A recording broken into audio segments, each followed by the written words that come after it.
Selamat malam Sobat Gerang. Gerang kan? Iya.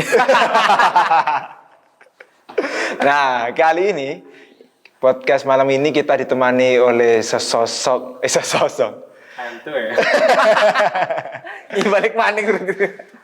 ya, seorang tokoh pelajar, seorang tokoh idolanya pelajar Banyuwangi, namanya Rekan Imam Mutaji. Beliau salah satu aktivis pelajar IPNU di Banyuwangi dan juga pernah berkiprah sampai tataran wilayah juga.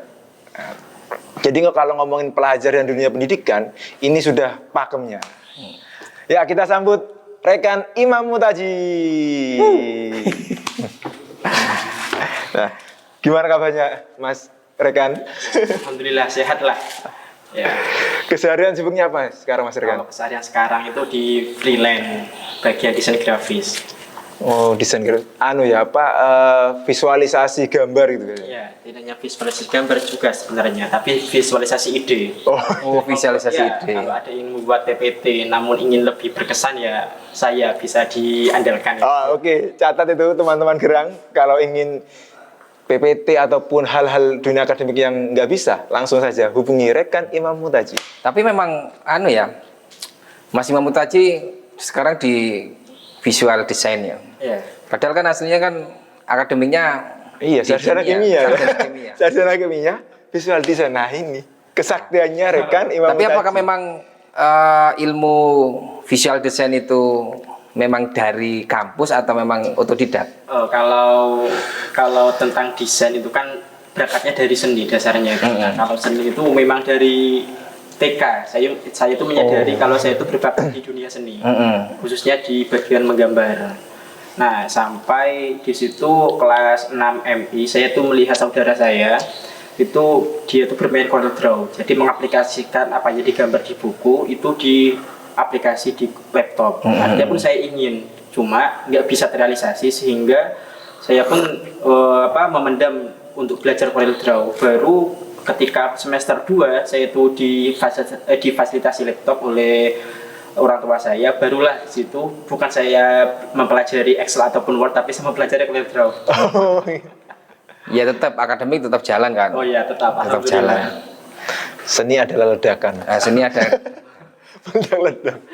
Tapi kalau berbicara dengan Mas Rekan Taji ya. Iya. Kita kalau panggilan di IPNU itu Rekan, Mas. iya. Tapi juga punya nama panggung. Apa itu? Hokage. Oh iya. Hokage. Ya saya juga pernah lihat di sosial medianya kan banyak. Ya, Hokage. IPNU Banyuwangi, Rekan Imam Mutaji. Nah, kalau Hokage itu kan juga banyak kasta-kastanya kan, Hokage pertama, Hokage kedua.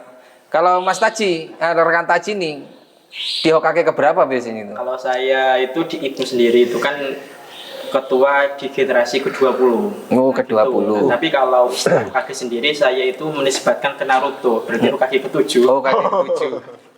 Saya kira Hokage Tsunade. Kan beda, Mas. Cowok sama cewek. Iya, Hokage Tsunade. Berbicara dengan IPNU yang generasi ke-20 ya. Ya. Jadi ketua ke generasi 20. Tahun berapa itu? Tahun 2022, 2024. 2022 itu kan masa Covid ya. Ya. Masa Covid. Iya. Pasca Covid. Ya. Covid itu 2021, 2022. Tantangan apa sih yang dulu pada saat jadi Hokage ke-7 dan juga ke-20 ya, pemimpin ke-20 di IPNU. Di Kabupaten Banyuwangi, tantangan apa sih dulu, karena pasca Covid itu kan pasti pasca yang berbeda kan, iya, berbeda. Kalau masalah Covid itu sebenarnya kalau Covid-nya sendiri itu tidak terlalu berdampak karena memang itu kalau Covid sendiri itu hanya tentang social distancing. Nah, cuma yang berdampak itu sedikit, yaitu tentang bagaimana pelajar itu sudah kecanduan tentang informasi media sosial daripada ketemu langsung. Nah itu, jadi mereka itu sulit untuk diajak berkumpul secara langsung dan lebih mengandalkan sosial media. Ya kayak Zoom gitu tuh ya pasti ya. Ataupun video callan ya. Apapun lewat WA gitu. Nah itu. Dan juga kalau sebenarnya itu di masalahnya yang paling urgent, yaitu bagaimana pelajar di Banyuwangi itu masih sedikit yang mau benar-benar untuk berorganisasi. Iya. Padahal itu sangat penting fungsinya ketika mereka itu sudah selesai bersekolah ataupun setelah kuliah. Itu penting, dimanapun ilmu organisasi itu akan terpakai. Nah, itu penyadaran bagi pelajar di Banyuwangi itu yang masih sulit. Kalau itu Mas Taji, kira-kira selama Mas Taji ikut IPNU sebelum COVID nih, perbedaan yang paling signifikan selain pertemuan tadi apa kira-kira? Apa pengaruh lewat paradigmanya ataupun situasi dan sebagainya? Nah, gini, yang saya pahami di dunia ini perjalanan hidup itu berjalan secara siklus, dari atas ke bawah ke atas lagi. Nah, seperti itu juga di IPNU.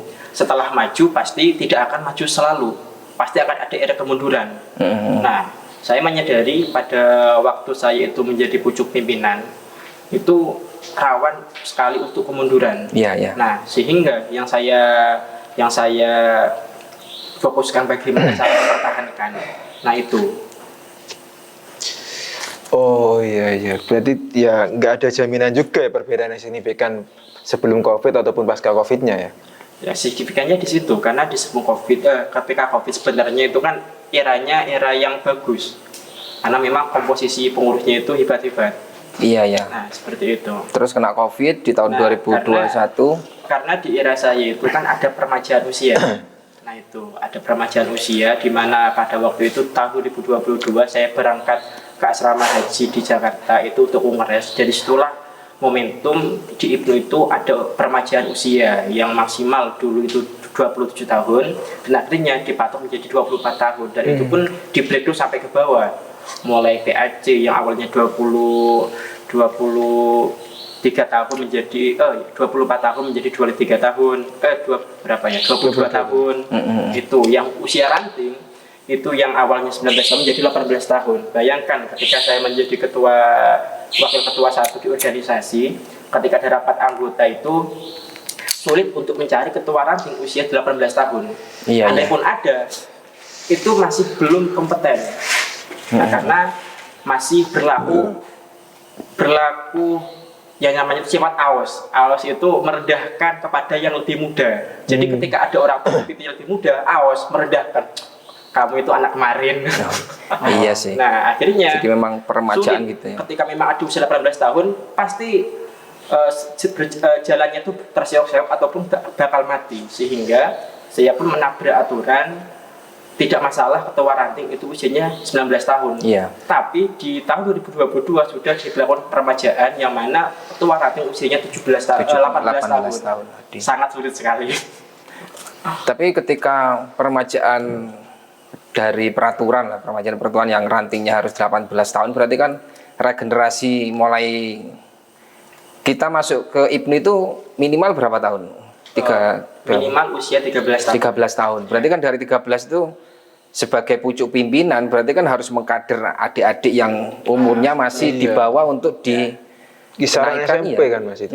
Kisaran SMP. Itu dulu ada program apa kalau misal pada saat itu? Apa yang memang kayaknya anak ini cocok sih untuk jadi pemimpin di ranting atau memang punya program tersendiri? Pertama harus menyadari bahwasanya organisasi non profit itu organisasi yang tidak menghasilkan laba, di mana mereka yang ikut itu tidak mendapatkan bayaran. Iya. Namun mereka itu ikut dengan kesadaran. Nah, terus ketika mereka itu ikut, mereka pun bukannya itu disayang-sayang, namun digembleng. Iya. Jadi hanya yang berminta saja yang akan terus konsisten. Nah itu Mas. Tapi memang organisasi non profit tadi itu kan ya kita tidak bisa memaksakan anak itu mau konsisten ikut organisasi apa enggak. Tapi bagaimana caranya si pemuncuk kepentingan atau pemuncuk kepemimpinan di kabupaten itu bisa mengayomi anak-anaknya. Iya, seperti itu kan. Nah, sebenarnya saya sendiri itu sudah menemukan solusi bagaimana nanti mengawal agar karena saya membahas ranting karena ranting itu yang paling dasar. Nah, bisa ketua ranting itu goal usia 18 tahun yaitu ketika rantingnya itu konsisten. Dia itu minimal sudah berdiri selama 6 tahun tanpa berhenti sama sekali. Nah itu berhenti dalam hal apa? Dalam hal rutinan. Nah, kalau sudah berhenti satu kali itu seperti halnya pom bensin, dimulai dari nol lagi ya Mas. Dari nol lagi. Oh, gitu ya. Iya. Nah, akhirnya untuk yang saya pantau sampai sekarang pun yang di penglihatan saya, sepengetahuan saya, hanya ranting di Pondok Nongko dan di Lebanasem yang benar-benar dapat melahirkan usia ketua ranting maksimal 18 tahun tadi ya. Ya. Untuk yang lainnya masih yang di 19, 20. Ya, labil. Oh, labil. Karena belum terbukti konsisten rantingnya itu. Karena kalau memang setelah terbentuk makster rapat anggota lalu muncul usia 18 tahun, semua bisa. Cuma kan mempertahankannya itu. Iya, mempertahankan yang sangat sulit ya. Kalau ini Mas, perihal fenomena pelajar sekarang kan memang kalau ngomongin organisasi tabu ya, tapi tetap kalau ngomongin kumpul-kumpul ya suka juga. Kayak contoh kumpulan ya hanya kumpul, hanya ngopi di warkop ataupun kumpulan klub sepeda kan gitu Mas. Tapi kalau ngomong ideal organisasi yang dikatakan Mas aja di organisasi pengkaderan dan sebagainya kan minim sekali minatnya Mas. Padahal kalau ngomongin kumpul-kumpul ya suka juga. Terus kira-kira dengan tantangan itu gimana penyikapannya Mas? Ya, penyikapannya di situ itu tentang strategi bagaimana kita dapat menjemput hidayah. Ketika hanya menunggu mereka mendapatkan hidayah itu sangat menjemukan karena kita juga menunggu. Namun bagaimana cara kita itu untuk menjemput hidayah agar mereka itu tersadar dan mau untuk menjadi followers yang kalau akan menjadi penggerak bahkan menjadi inti ideologis dari organisasi. Nah, strateginya apa saja?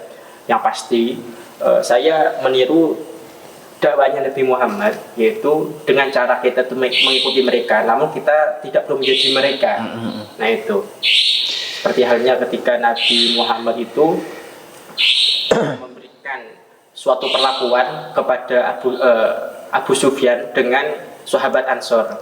Pada waktu itu setelah perang ada harta rampasan, sehingga Nabi Muhammad membagi harta rampasan tersebut kepada Abu Sufyan juga kepada sahabat Ansor. Namun Nabi Muhammad itu dari satu bulat harta rampasan, setengahnya itu diberikan kepada Abu Sufyan dan sedikit seperempatnya kepada sahabat Ansor. Iya, iya. Bahkan Abu Sufyan ngomong ke Nabi kurang, anak saya ada loh.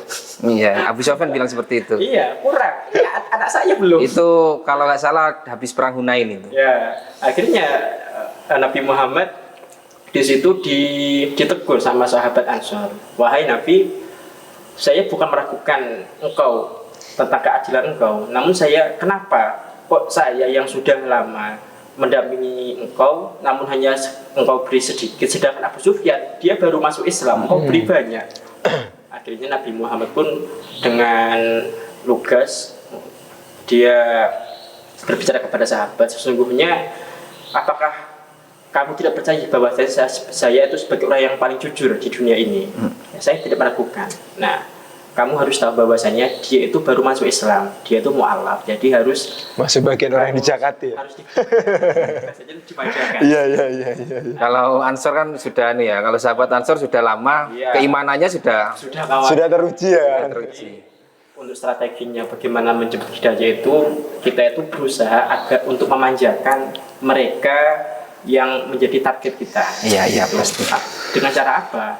Dengan hal-hal yang sifatnya itu dapat yang digandrungi oleh kaum pelajar atau kalau sekarang itu generasi alpha ya. Iya. Itu. Iya sih. Tapi memang kalau kepemimpinan Mas Taji dulu mengibaratkan yang tadi disampaikan bahwasanya apakah memang setiap kecamatan atau setiap ranting kan pasti berbeda-beda.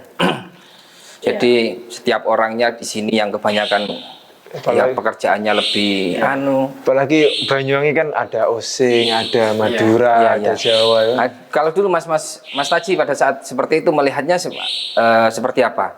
Jadi saya melihat kalau tadi sampaikan kan Pondok Nongko dan Lebanasem di kepemimpinan rantingnya pada saat dan sekarang cari anak atau remaja yang 18 tahun itu sangat mudah, dan sedangkan di ranting-ranting lainnya sulit, atau memang melihatnya seperti apa dulu? Sulit karena memang konsistensi dari ranting seperti itu.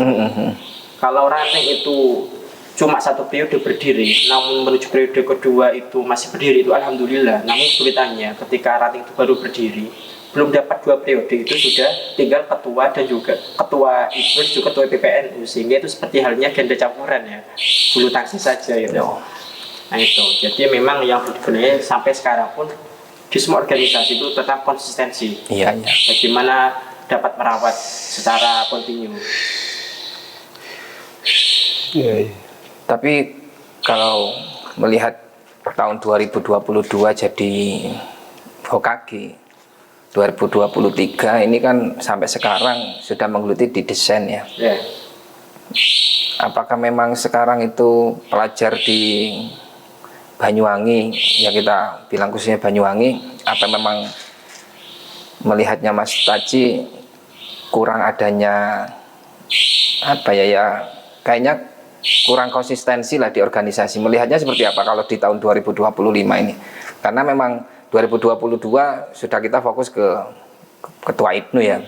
Iya. Ketua IPNU habis itu terus Kan sudah sudah tidak selesai, berkecimpung kan? lagi di sana kan. Iya. Tapi kan melihatnya dari sudut pandangnya Mas Taji, apa memang seperti itu Mas, siapa kayak remaja-remaja kurang begitu, karena organisasi sekarang kan ya tadi itu kita melihat konsistensi, tapi di satu sisi ya banyak hal yang tidak banyak yang kurang anu. Ya. Kalau melihatnya seperti apa Mas Taji? Nah, pertama seperti ini, setiap pemimpin ada masanya, dan setiap masa pasti ada pemimpin, Iya, iya. dan juga pasti ada orangnya. Nah, kalau yang sekarang memang saya sudah pasar IPNUS, sehingga saya sudah fokus di Ansor, sehingga untuk batasan saya mengetahui teman-teman sekarang itu kurang. Namun yang saya tahu pasti nanti apa yang menjadi kendala mereka itu sama dengan yang saya rasakan, karena memang siklus tadi. Iya. Nah itu Mas. Nah terus untuk yang sekarang saya lihat sih dengan bagaimana koordinatifnya teman-teman pengurus cabang dan juga bagaimana gerilyanya pengurus PAC dan ranting yang masih tersap di kontak WA saya, alhamdulillah insya Allah lebih progresif daripada kepemimpinan saya. Mau gitu. Nah Itu mungkin kontribusi ketua HOKAGI tadi ya. yang pasti seperti itu juga, bahwasanya peran pemimpin sekarang itu tidak lepas dari peran pemimpin masa lalu, kecuali hasil kudeta. Iya. Iya. Kalau kudeta kan mulai dari nol. Memperbarui lagi. Perihal ini, Mas. Hah? Perihal apa ini? Lebih menarik kalau kita ngomongin itulah. Mas Taji meskipun kimia, jurusan kimia, terus penggerak di pelajar, kan pelajar dunia pendidikan. Iya. Terus ke desain kan memang menurut saya hal yang multi talent kan. Ya. Apa memang ini Mas? Memang apakah pendidikan di Indonesia ini mengharuskan kita kayak gitu? Oh, Iya. nggak usah harus kimia is kimia gitu kan? Iya Mas. Kita kenapa sih harus kita belajar desain? Apa terus, memang lulusan kimia sulit untuk mendapatkan pekerjaan iya, sampai apa kayak gitu Mas? Ya, putar haluan gitu kan. Sebenarnya kalau lulusan kimia ataupun kimia itu banyak peluang-peluang kerjanya. Nah cuma kan Mas Rofik ataupun Mas Rizwan sepakat atau tidak, pekerjaan yang paling enak adalah pekerjaan yang sesuai hobi kita. Oh iya sih. Nah, Berarti dulu ambil jurusan kimia, inisiatif siapa dulu? inisiatif orang tua. Oh, makanya ya. Iya. Jadi orang memang- tua sudah memikirkan kimia ya. Karena memang harus tahu, kita pun harus tahu bahwasanya pendidikan di Indonesia itu merupakan pendidikan warisan dari pemerintah Hindia Belanda ya, yang mana produknya itu menjadi seorang pekerja. Nah itu, dan implementasi sekarang pekerjanya tuh harus seperti avatar, bisa semua elemen. Nah, itu maksudnya Mas. Kalau kita diwarisi model pendidikan Belanda yang pendidikan A, berarti otomatis hasilnya akan A kan Mas harusnya. Ya, masa kita harus elemen kayak avatar? Ya berarti punya prinsip lebih baik mencari, bukan lebih baik kita mengajak teman untuk bekerja dengan kita daripada kita bekerja dengan orang lain. Ya. Akhirnya kayak gitu Ya kan. sebenarnya kritik untuk saya sendiri itu, saya baru bisa berdamai dengan diri saya sendiri, bisa menemukan jati diri itu setelah saya itu SMA, ketika saya kuliah. Itu semester 2 ketika saya berorganisasi di acara kampus, itu sudah baru belajar menemukan jati diri. Akhirnya penyesalan pun banyak yang saya yang saya sesalkan itu. Kok kenapa nggak dari dulu ya? Kenapa nggak dari dulu ya? Karena memang pendidikan di Indonesia itu sebenarnya sudah harus benar-benar dikonsistenkan, mengawal minat ataupun mengawal bakat dari anak bangsa itu sejak dari dia itu lahir. Anu lah, mungkin dari taman kanak-kanak atau manusia dini kan sudah pasti Ya, sudah disiapkan ya, benar-benar disiapkan. Harus dikawal sejak dia TK, terus di jenjang SD, MI, MTS, SMP, SMA sampai nanti kuliah itu enak. Jadi nanti akan ada diskursus keahlian yang dia punyai. Oh, berarti Mas Taji nggak suka MBG, berarti makanan gratis, lebih suka pendidikan gratis. Iya, kayaknya gitu. Gitu Mas. Karena lebih baik pendidikan gratis daripada makanan gratis nih. Kalau secara ideal itu saya sukanya ya pendidikan yang gratis daripada makanan yang gratis, karena saya sepakat dengan salah satu orang yang pada waktu itu ketika Prabowo itu kampanye, jadi salah satu pengurus pondok dia itu mendebat Prabowo, nggak usah lah yang namanya makanan gratis, beri kita pancing agar kita bisa mendapatkan ikan, jangan diberi ikan. Nah itu, jadi saya sepakat kalau kita itu diberi pancing. Nah itu. Kalau misal dibeli pancing kan bisa cari ikan apa aja. Iya. Tapi itu Mas, perihal memang program pemerintah kan bagaimanapun punya analisa kan. Tapi posisinya bagaimana kebijakan itu ditempatkan di tempat yang tepat saja kan. Pasti betul. Kalau MBG ditempatkan di dataran kota ya masa anak kota nggak kurang makan kan, nggak mungkin kan. Nah memang yang perlu disentuh kan daerah yang masih belum terjangkau. Iya. Tertinggal, terdalam, terjauh, terpencil kan. Itu yang harus disentuh. Karena kalau hanya difokuskan di perkotaan ataupun di Jawa, nah itu menurut saya, tapi pandangan saya lemah ini ya kurang tepat. Ini tepat. Gitu. Problemnya kan Kalau di Ibnu sendiri kan sekarang sudah jadi ansor kan Mas, Iya. masanya. Apakah masih penguatan organisasi di Ibnu diundang sama adik-adik itu masih dilaksanakan sampai Iya. Kalau undangan untuk mengisi kegiatan ataupun sekedar ngopi saling sharing tentang proses itu selalu diundang. Gitu. Jadi saya tidak akan melupakan tempat di mana saya itu lahir dan berkembang. kalau karakter khususnya Mas, Ibnu dengan Ansor bedanya apa?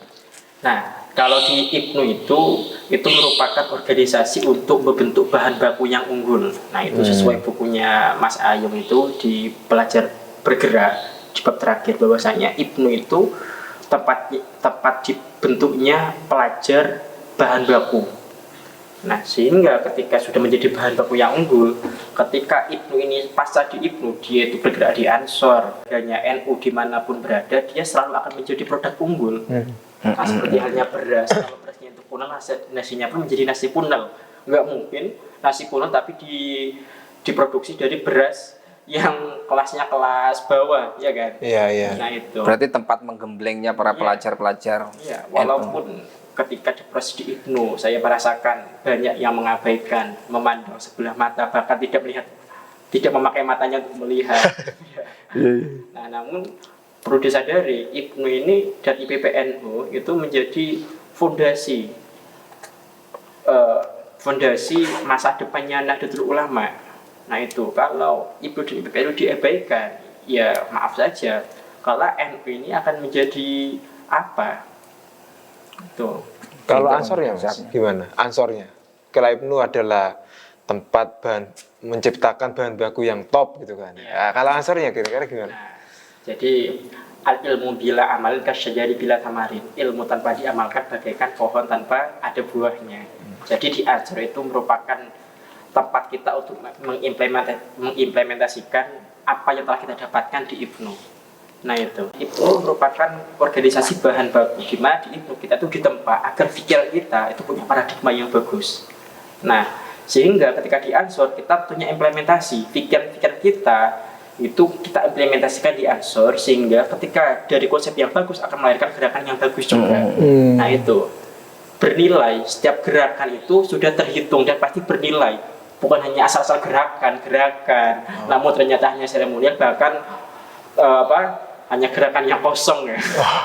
Cuma sebatas untuk melebur kewajiban. Iya. Ataupun mencari hal-hal lain. Iya, fenomena sekarang kan kalau kita punya jabatan di organisasi ya hanya buat gaya-gayaan muncul di flyer saja ataupun ya wis program ya hanya kebutuhan pokok LPJ-an yang penting seremonial tadi. Iya. Iya. Tapi menarik sih. Jadi yang tadi Ibnu itu untuk benar-benar kita gembleng bahwasanya pelajar Nahdlatul Ulama ini harus tangguh, harus apa kan di Ibnunya. Iya. Sehingga nanti di Ansornya ya berjalan saja, gemblenganmu sudah sampai seberapa tadi di Ibnu, Ansormu. Tapi kalau sekarang di Ansor itu program-program yang dikhususkan itu apa juga berguna untuk adik-adiknya yang di Ibnu?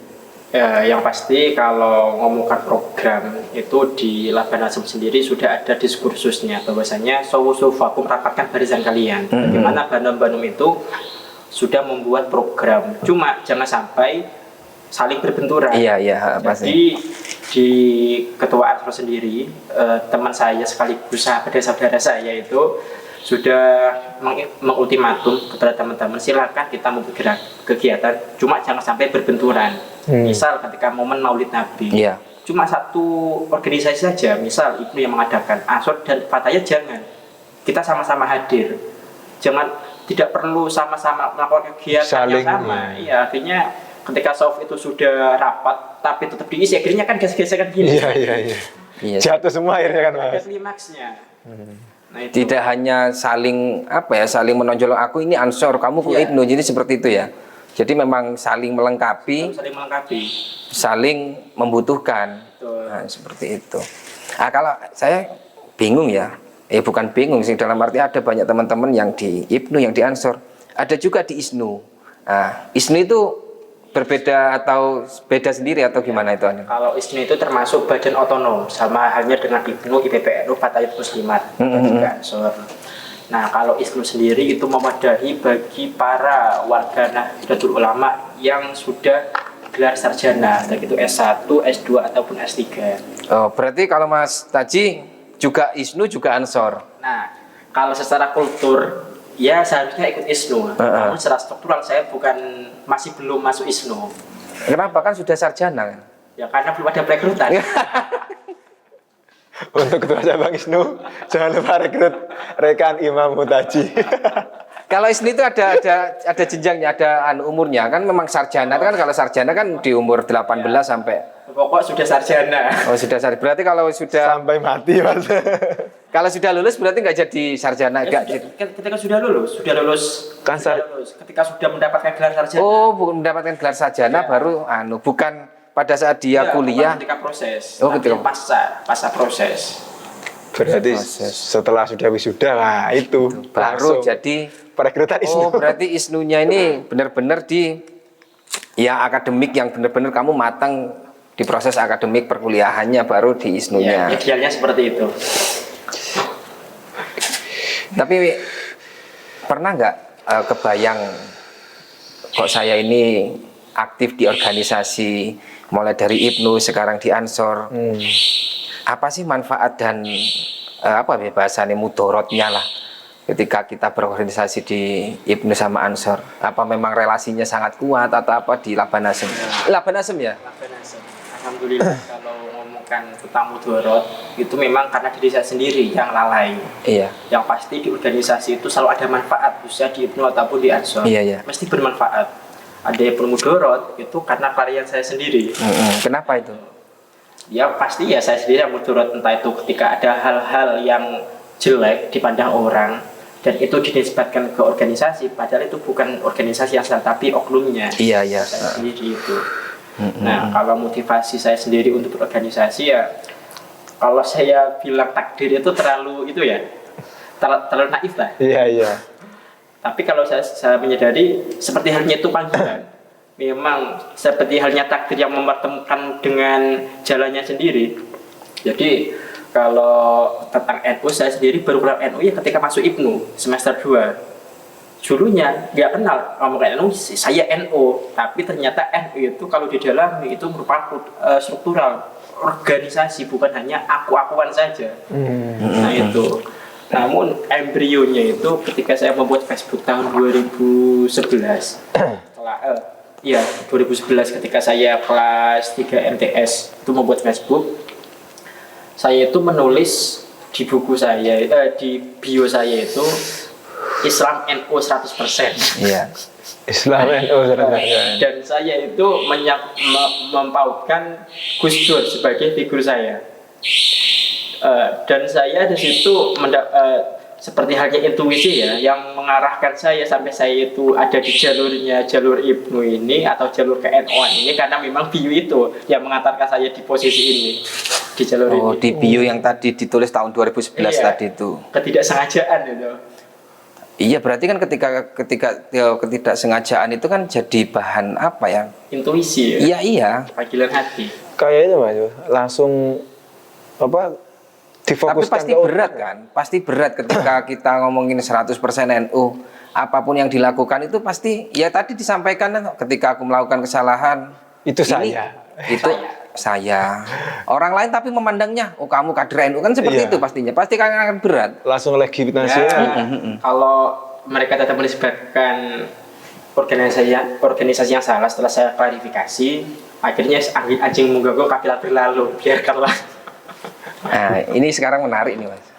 Jadi sekarang kan banyak yang kemarin lagi santer-santernya kan tayangan Expose under Terang tujuh. Iya. itu menganggap kalau misal saya banyak teman-teman Ansor kan di story boykot TV, itu boykot media itu kan, kalau misal di Ansor sendiri apa memang sudah ada apa bahasanya rapat apa, kalau misal di NU itu rapat apa itu untuk menentukan benar-benar ini harus diboykot apa gitu?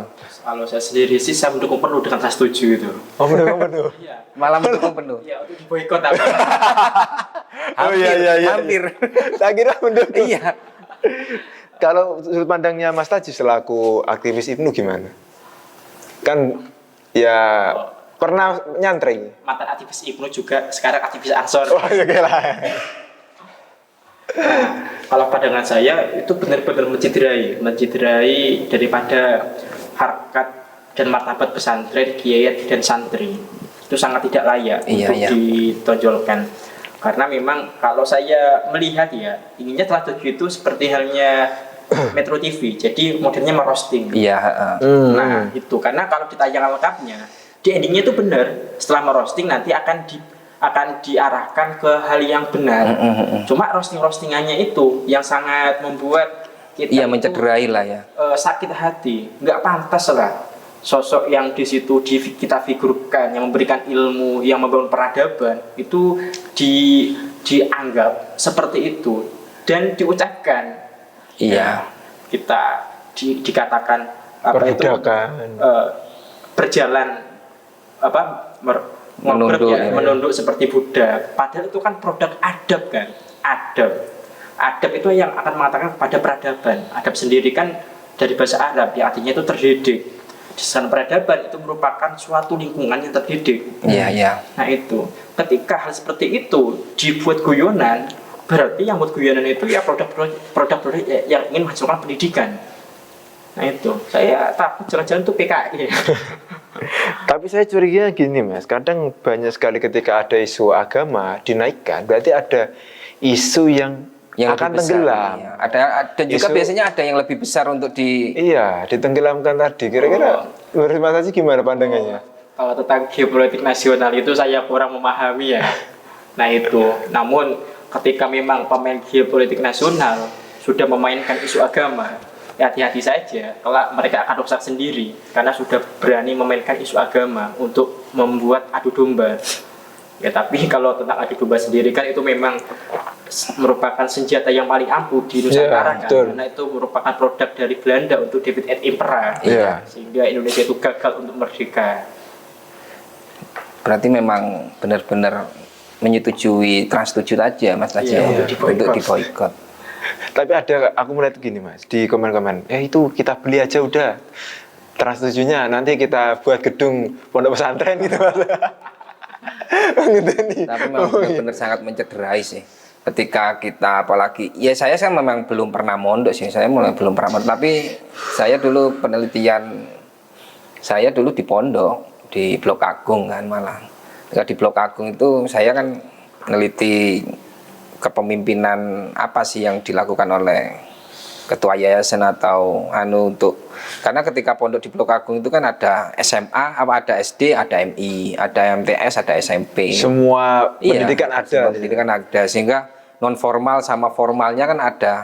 Malah saya yang lebih tepatnya tuh pola kepemimpinan yang seperti apa yang siap untuk dua sekolah ini bisa satu visi, ada non formal, ada formal, ini seperti itu. Tapi kalau menurut Mas Taji, pendidikan sekarang yang ada di Banyuwangi lah, kita ngomong di Banyuwangi dengan model-model seperti ini dan juga pelajar-pelajar seperti ini seperti apa, Mas? Sehingga orang itu apalagi sekarang digitalisasi AI atau apa. Ya saya tarik di intinya ya, karena kalau sekarang itu di pendidikan jangan sampai kita itu hanya mengikuti tren, di mana karena sekarang itu era 5.0, 5.0, di mana teknologi dan manusia itu saling berdampingan. Nah, akhirnya kan baik institusi, lembaga manapun itu berlomba-lomba membuat digitalisasi dalam organisasinya dan lembaganya. Kalau di pemerintahan membuat digitalisasi di pemerintahan, begitu juga di pendidikan membuat digitalisasi di bidang pendidikan dengan pembelajaran via Zoom, padahal bisa digapai dengan pertemuan langsung. Nah, ketika hal itu tetap dilakukan tanpa mempertimbangkan sisi kemanusiaan, maka untuk mencapai era yang gemilang itu tampaknya buram. Berarti kalau wacana untuk Indonesia emas, kalau masih ada forum-forum yang kurang kemanusiaan tadi, kalau ingin mencapai Indonesia emas itu bukan Indonesia emas, teknologinya yang emas, manusianya tetap saja. Oh iya, karena lebih mengedepankan teknologi tadi ya. Iya. Bukan sisi-sisi kemanusiaan, pertemuan, adab, interaktif dan sebagainya. Iya. Tapi kalau Mas Miswan tanya ke Mas Taji ini rekan Taji ya. Rekan Taji, apakah itu juga sangat penting ketika kita sebagai pemerintah juga memberikan program seperti itu? Karena kan Mas Taji kan sudah mulai Ibnu, sekarang Ansor, dan program-program yang lainnya di pemerintah itu memang sudah tepatkah atau memang tidak sampai sampai ke bawah? Hal-hal tersebut pasti bakal selalu pro kontra ya. Mereka di sisi lain menganggap mereka sudah terfasilitasi, sudah tercukupi, tapi di sisi lain pasti bakal ada saya belum terfasilitasi dan saya pun belum tercukupi. Nah seperti itu. Namun di hemat saya kalau pemerintahan yang sekarang ya alhamdulillah beberapa bidang itu sudah tercukupi. Namun perlu disadari juga pemerintahan ini akan bisa maju asalkan juga dibantu kesadaran oleh masyarakatnya. Kalau pemerintah sendiri disuruh menyokong Banyuwangi yang luas ini ya sulit untuk maju. Namun kalau semua itu terbangun kesadaran untuk sama-sama maju, maka akan cepat majunya peradaban Banyuwangi itu. Karena misal seperti hal ini, kemarin ada pendataan bantuan langsung tunai ya, bansos digital bansos digital yang daftar bisa langsung daftar ke Dinsos, ke pemerintahan desa ataupun lewat aplikasi. Nah, misal kita mengambil sampel satu daerah A. Nah, ketika ada program tersebut bansos digital dari 1.000 warga berapa yang angkat tangan? Pasti semua. Nah itu. Apakah itu kan memang fitrahnya manusia, Mas? Pengen dikasih terus. Ketika semua angkat tangan berarti kan sulit untuk satu daerah itu akan maju. Kenapa? Karena semua itu bermental kurang. Nah coba semua itu bermental cukup. Pasti benar-benar pemerintah itu akan lebih ke dalam lagi untuk mencari yang melihat benar-benar siapa yang benar-benar butuh. Nah, apalagi sekarang modelnya ya digital, siapa aja yang butuh, kamu daftar. Nah itu, kalau saya sendiri, alhamdulillah, saya nggak ingin pernah ikut daftar-daftar gituan, karena saya berusaha membangun mental kaya. Nah itu, karena ngomongan kaya itu bukan tentang dia itu dapat harta, tapi bagaimana terbangun dari mental. Nah itu. Ayat terakhir, Mas. Jadi memang tadi sudah banyak hal yang disampaikan, mulai dari setuju dengan trans setuju, tapi dunia untuk pendidikan, dunia pendidikan. Karakter. Tapi untuk sekarang nih, dari kacamatanya rekan Taji ini untuk pemuda, istilah untuk yang Ibnu yang apalagi umur yang masih 13 yang baru, dan sekarang Mas Taji sudah umurnya sudah melebihi di Ibnu, sehingga apa sih yang jadi masukan atau arahan untuk teman-teman di Ibnu? Oh, ya. Mungkin Jangan hanya Ibnu saja lah mas, pelajar lah. oh ya pelajar. Untuk adik-adik saya yang sekarang sedang berproses, silahkan habiskan kesalahan kalian, kegagalan kalian, ketidaktahuan kalian itu di Ibnu, sehingga kelak ketika kalian bermasyarakat, kalian hanya akan menemukan kebenaran dan juga kesuksesan. Nah itu, dan juga benar-benar gembleng diri kalian di organisasi yang mulia itu, karena untuk menjadi bintang itu harus tahan banting dan juga pantang buntung ya, jangan putus asa. Nah itu. Tapi untuk melabeli dia itu Ibnu tapi terus menjadi dia punya kesalahan, itu seperti apa kalau menurut Mas Taji? Ya nggak apa-apa, wajar. Kalau ingin mencari benar kan dapat dari dulu, karena kita bukan nabi yang maksum. Tapi Nabi saja pun masih dibantah ya kan. Iya, jadi kalau ingin bergerak ya silakan lah mempertimbangkan dosa dan juga pahala. Tapi ini lebih tentang progresif ya. Jadi silakan apapun yang ada di depannya ditugaskan, siap seperti itu. Berarti ya memang harus mental kuat ketika kita masuk ke sana, harus mental kuat, mental baja, sehingga ketika di Ansor kamu tak tarik mana ilmu yang sudah kamu Iya. Kan ada juga kayak gini mas, didiklah rakyat dengan organisasi, didiklah penguasa dengan kritik ataupun ya perjuangan lah atau demonstrasi lah, kurang lebihnya kayak gitu kan mas. Ya apa kita melihat pelajar sekarang mas, dengan Mas Taji bilang dunia digital, terus per hari ini dunia trek-trekan. Iya. Terus berita kalau di Banyuwangi kemarin ada berita pencurian. Terus berita kalau masalah demonstrasi itu seringkali kalau hal-hal yang jelek itu kan arahnya ke pelajar mas. Kayak kasus Kediri, terus kasus Jakarta. Kemarin orang-orang pelajar yang nggak tahu demo, terus kayak gitu mas. Nah, terus lagi per hari ini dengan mentalnya pelajar yang patron media sosial kan mas. Kalau sedih melihat quote TikTok langsung ngikut arah kayak gitu mas. Nah, itu sampean punya pesan gimana mas untuk hal-hal kayak gitu mas? Nah, kalau itu sih harus dua arah ya, untuk orang tua juga, tiga arah, orang tua, lembaga pendidikan dan juga institusi pemerintahan, agar benar-benar menggembleng setiap anak bangsa ini itu sejari awal, dari rumah, dari sekolahan sampai ketika di masyarakat. Dengan cara apa? Edukasi. Nah, kalau mereka itu belum teredukasi, ketika melihat apapun akan menjadi FOMO, aclak. Nah itu, sehingga seperti ini diikuti. Akhirnya tren-tren yang tidak mendidik itu menjadi patron mereka. Coba ketika kita bisa merubah pola pikir mereka, dengan cara apa? Membangun kesadaran setiap anak bangsa sedari awal. Akhirnya mereka dapat berpikir ketika ada konten seperti ini, dia akan berpikir apakah ini mendidik atau ini tidak. Ada kecenderungan. Nah itu. Nah kan minimnya sekarang kan itu kan mas. Mas Rekan Mutaji. Orang langsung mengiyakan, langsung seakan-akan dogma agama yang harus tanpa dibantah, tanpa diuji. Terakhir pesan buat teman-teman Ibnu dan Ansor lah, apalagi Isnu tadi yang belum direkrut. Pesan-pesan. Kata-kata terakhir, ya bukan kata-kata terakhir, istilahnya apa? Quote terakhir. Closing ceremony buat teman-teman di Ibnu, Ansor dan Isnu. Kita diciptakan oleh Allah itu dari Allah dan akan kembali kepada Allah. Nah, kita ditakdirkan menjadi manusia, yaitu seorang yang harus bersosial kepada yang lain, sehingga jalan kita untuk menuju Allah itu harus bersosial.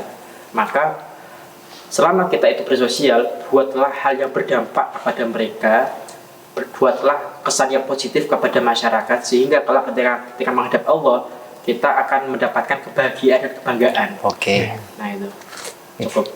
Mungkin itu sahabat Gerang, siapa yang menandur baik akan tumbuh kebaikan karena semua langkah kita akan dipertanggungjawabkan. Kurang lebihnya kayak gitu ya. Kita ketemu lagi di part kedua bersama rekan Imam Mutaji. Oke, terima kasih.